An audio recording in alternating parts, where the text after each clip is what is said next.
All right. Baby authority website. Like, I heard that phrase just a couple of days ago. It made me laugh so hard, but it's like amazing. I heard it from a new friend. So Despina, if you're watching this, love it.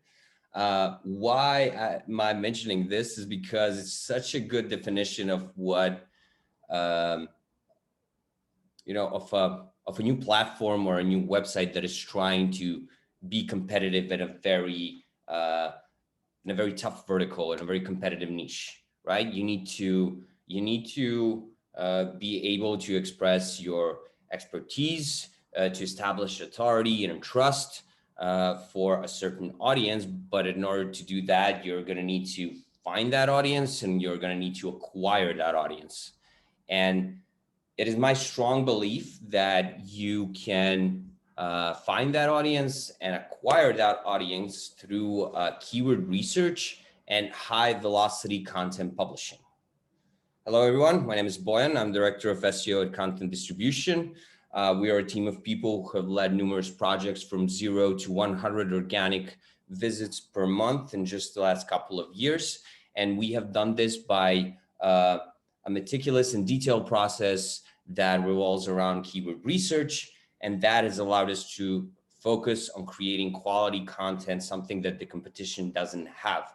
But that's also something that has enabled us to make plans and tackle projects, especially those fresh ones, which I refer to as baby authority websites, where you need to align your budget with your goals. And there are things that you need to achieve, and there's stuff that you have to try when it comes to publishing. Wouldn't it be nice if you know that all of that from in upfront? Sorry.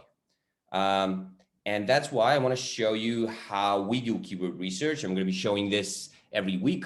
I'm also happy to announce that in a couple of weeks, we're going to be having also special live events that are going to show how you can optimize on page. That's just a quick announcement, but more on that later.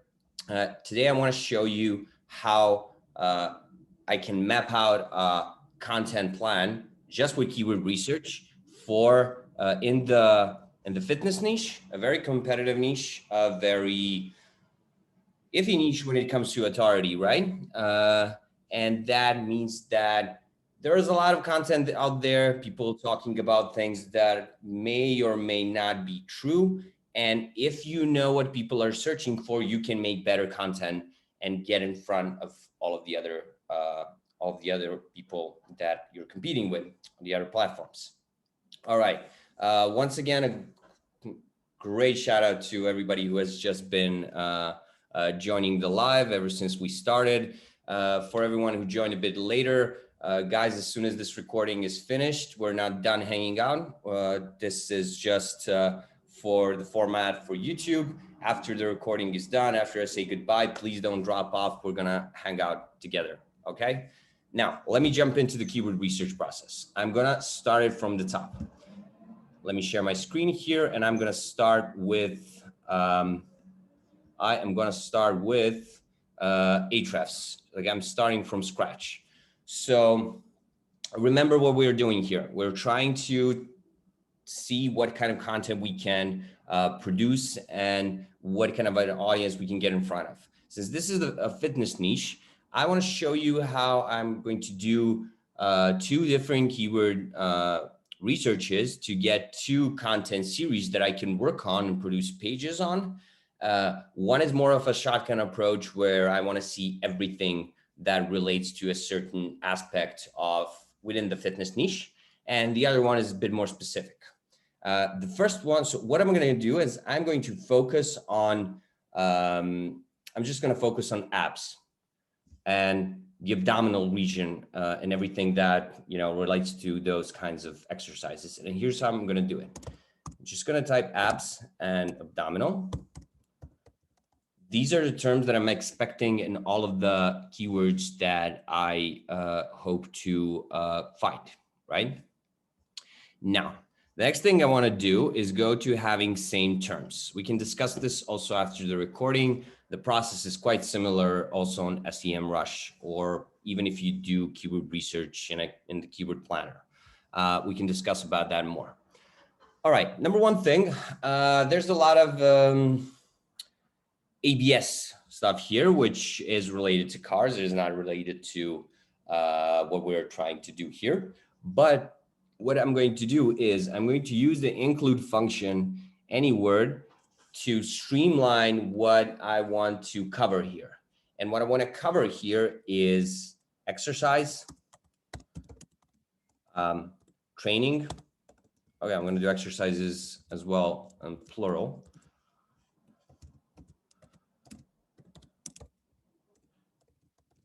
Training, train. Then I kind of already forgot what I did. I don't want you guys to look at me typing words. Let me show you what I ended up with. So the includes are going to have muscle, workout, training. Then I want to do minutes, how, when, why, like all of the questions, all of the variations that would have questions, exercise and exercises. Then I'm going to do weeks and days, upper, lower, middle. That I hope makes complete sense. The reason is that these are the terms that I found are going to be in the keywords that I'm going to be expecting, okay? Can this be done better? Yes, absolutely. I could spend some more time and see maybe, you know, upper, middle, lower, or maybe there's something else that I can, you know, include here to get even more keywords that relate to exercising your abs, right? But when I click apply here, here's the thing. I'm going to be greeted with this 160,000 keyword list. What I want to do next is, and like this is something that I've been doing for years, manual keyword research. A lot of my colleagues have done this. The thing that you need to do now is just go through these keywords and kind of see what's something that you can target or not. What is going to be a certain page, what's something that can be grouped into a single topic, and so on and so on. But first things first, I want to eliminate the stuff that I'm not going to need. There's an easy way to do that. Here's something that I can see right off the bat is that I don't want to include the keywords that relate to illnesses and pain. And that is something that happens because I've included abdominal in the main keyword here, right? So what I want to do is exclude, let me just go through my notes here. So bloating, pain, and cramps. These are not the things that I'm interested in within this project. The reason I'm also excluding draw is because I have found earlier today, just going through here, through these keywords, apparently a bunch of people are searching on how to draw apps. I guess that makes sense. Maybe they're artists, maybe they're just photoshopping their shitty Instagram photos, who knows? Anyways, this is what I'm going to exclude. And sure enough, it's a much better situation. I don't have 160K keywords. I have 100,000. I'm also going to do another kind of an exclusion.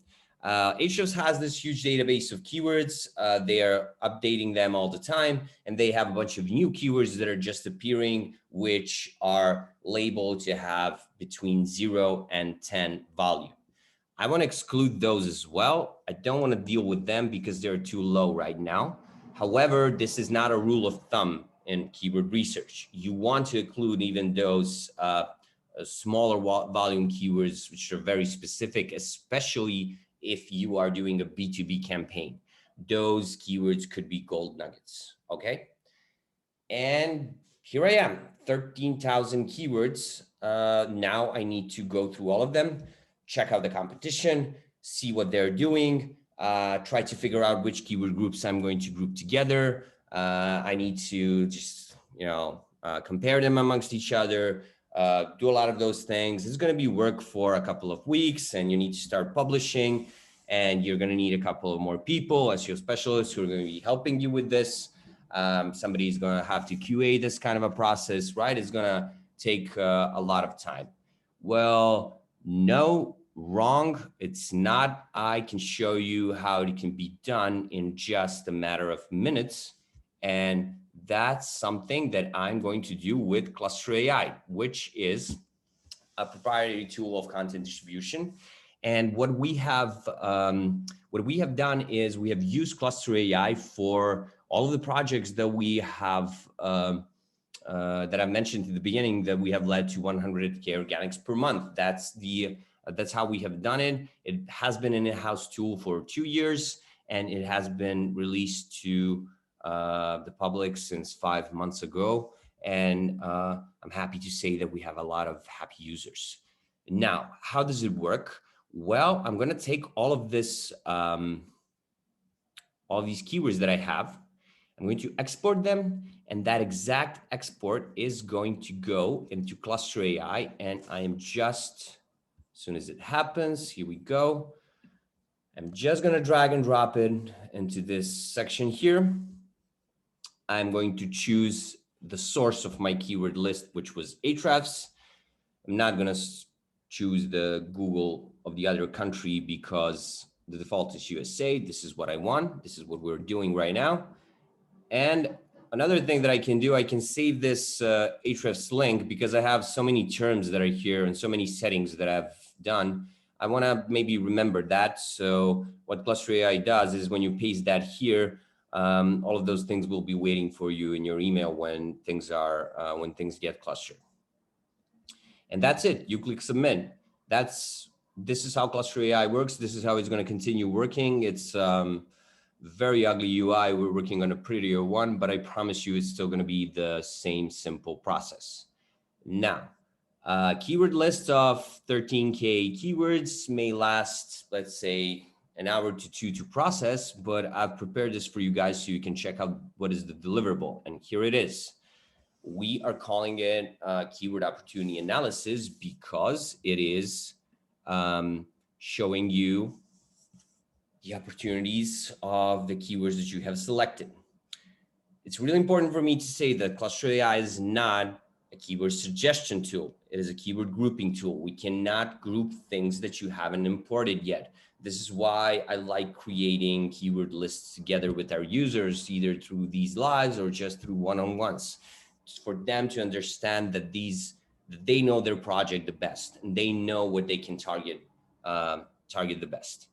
But, you know, there's always mistakes, and I forgot to exclude some things. And that's what I highlighted here in red rows. Why is my ABS slide on, or how to turn off ABS slide? This is, you know, car-related troubles, but that's not going to hinder the analysis of Cluster AI. It's just going to group it separately, right? Going back to what this opportunity analysis is, the first column is your main keyword. The third column are all of the variations that are grouped together with the main keyword.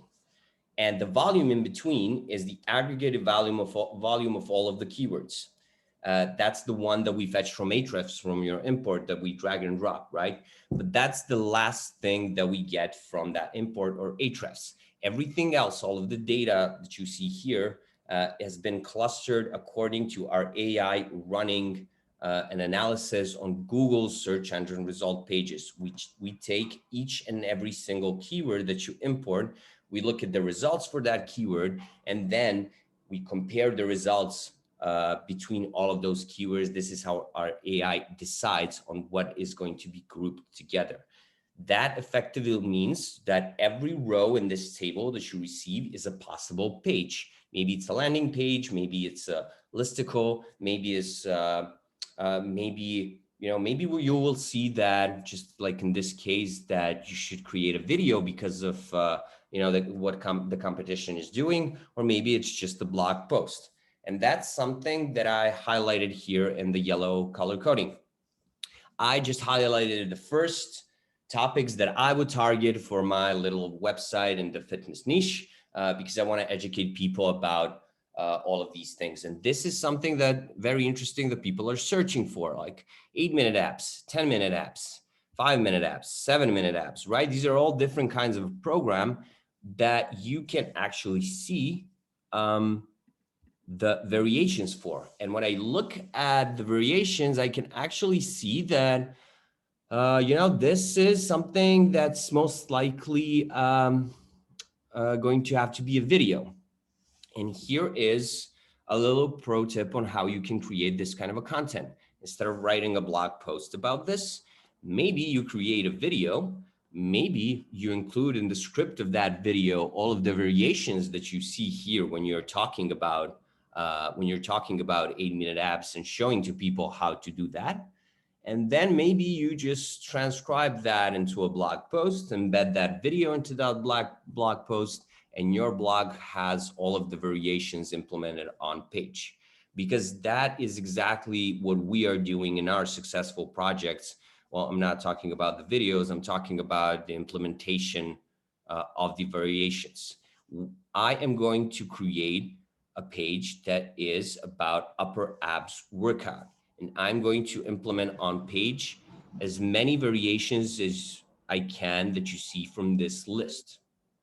An interesting thing is that we have seen again and again ranking for keyword variations, although we have not used all of them. Why? Because we have used at least 20 to 25% of these keywords, because this is, according to our analysis, what the competition is doing as well. That just leaves you to create higher quality content and implement these keywords in the content itself. So you will use the main keyword in the slug in H1. You will use it naturally, maybe a couple of times, upper abs workout. That's something that you're going to use naturally in a text that you're writing about. But then you're maybe going to have an H2 about upper ab crunches. You're going to have maybe a separate kind of section in this article for upper abs at home, right? As you can see, it's going to be, all of the variations are usually separated in two types, but this is just from my experience. It's going to depend from niche to niche. They're either a different kind of a phrasing of the main keyword, or they are similar to the main keyword, but have a different kind of an angle. And then that suggests that that's something that you can implement within your content as a separate thing, if that's something that you want to target, like the angle of exercising your upper abs at home, right? All right. What I wanted to do here is show you one more really quick keyword research. This is really going to be a quickie. I wanted to do another kind of a content series here that's much more precise. Let me start from the top. I'm going to use abs this time. I'm not going to use abdominal, because I found that there's so many medical terms that are going to hinder my research. And I'm just going to focus on the stuff that relates to food and diet. Let me show you what I ended up with. Basically, meal, health, food, fasting, diet, fruit, vegetables, keto, vegan, vegetarian, fasting.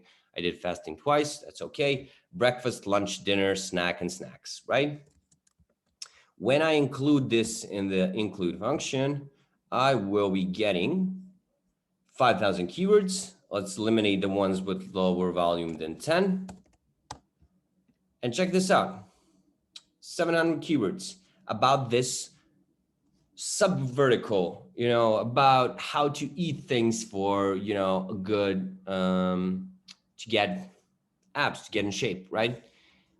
And when I grouped this with Cluster AI, I got this really interesting result that, I don't have to create so many pages. It seems that, a lot of the competition is just ranking on all of these various keywords, and I actually need to create a couple of pages which are ultimate guides. Why do I know they're ultimate guides? Well, diet for abs needs to be a huge page where I can cover a lot of these things, right? You don't have to incorporate all of them, but according to our AI, the competition is simply ranking for all of these keywords. There's a lot of pages, and in order to get in front of that, you're gonna have to cover all that content. So maybe that's not a first page you create, but vegetarian abs, flaps 2 abs diet plan. Have no idea what that is, but that's something that should be a separate page in its own. This is a branded keyword, and that's fine.